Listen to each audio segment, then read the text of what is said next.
Hey guys, check out our merch. It's on Shopify. It's Dreamchasers, DreamChasers -indie.myshopify.com.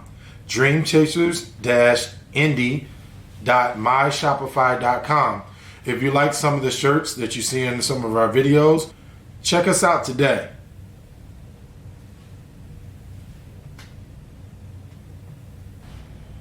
Hey, I'm Harvey Harrington, and on today's segment, we talk Ja Morant.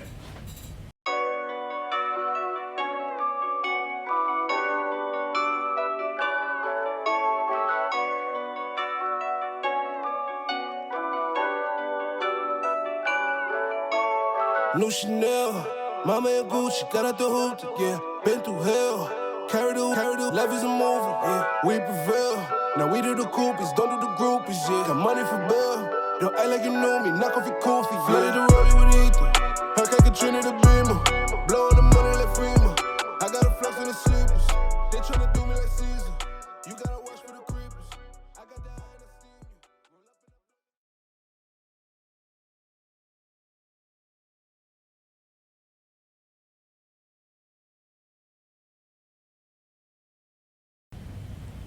Now, a lot of people say that Ja Morant fans, but maybe they're really not. I mean, a lot of people don't understand his story and where he came from.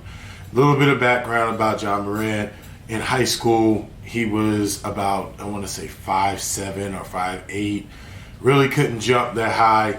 Wasn't all that athletic.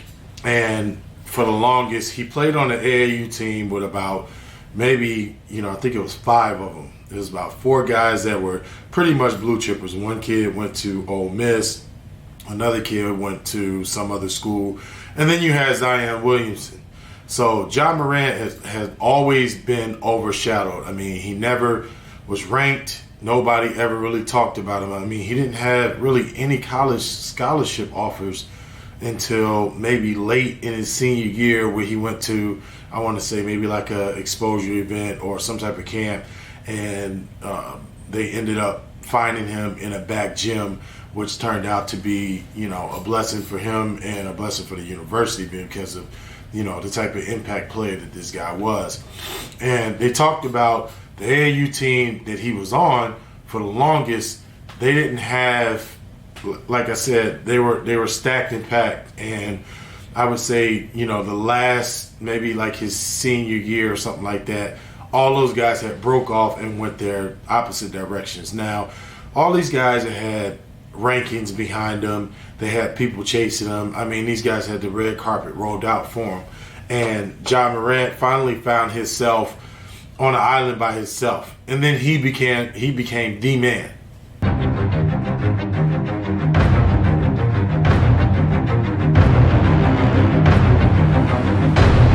Then he goes on to talk about how he wanted to be good and how he basically asked his dad to help him out. And, at a certain point, he still wasn't dunking yet. He didn't have the explosion. His dad took him through a lot of different drills. I mean, he just put the time in and he continued to work and he continued to get better. Then he moves on to college, and his freshman year, the numbers that he averaged during his freshman season or that freshman campaign and his sophomore year were two totally different. It looked like two totally different players. This year, but there's a guard who has been dominating in ways we've never seen before in college basketball.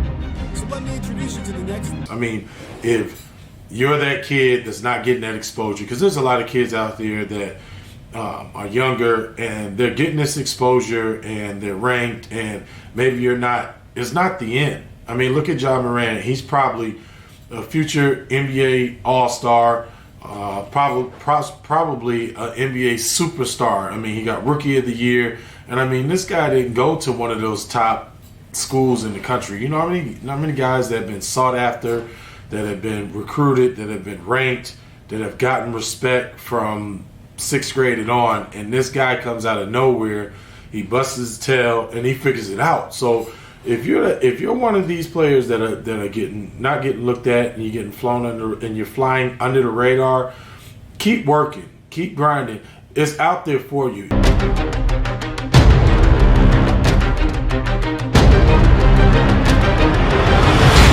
just always remember that they will find you. They will seek you out, whether it be a small university or a mid-sized university or a big university. And one thing that you got to realize too, go to the place where you're wanted. Don't go where necessarily where you want to go, because there's going to be 5 NBA draft picks. That might stunt you a little bit. If you go where you're wanted and you have an opportunity to make something out of yourself, at this day and age, you can make it to the NBA from a major school if you're good enough. You can possibly even go from a low D1 and you can make it. But you have to realize that you can't follow a trend and you can't follow behind people, because if you follow the hype, you might get swallowed up in it.